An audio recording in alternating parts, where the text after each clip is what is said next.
Mendonça, parte 3.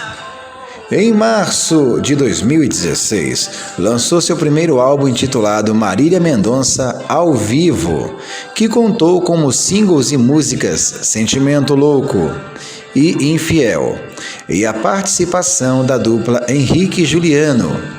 Infiel se tornou a segunda canção mais executada nas rádios do Brasil naquele ano, fazendo a cantora ganhar reconhecimento nacional. Em outubro, foi lançado um EP acústico ao vivo, nomeado Agora é que São Elas, com faixas de sucesso anteriores e tendo como single unicamente a canção Eu Sei de Cor. Em janeiro de 2017, lançou outro EP, com 4 faixas inéditas. Em março foi lançado seu segundo álbum, com o nome Realidade, que teve como single Amante Não Tem Lar e De Quem É a Culpa, e contou novamente com a participação da dupla Henrique e Juliano.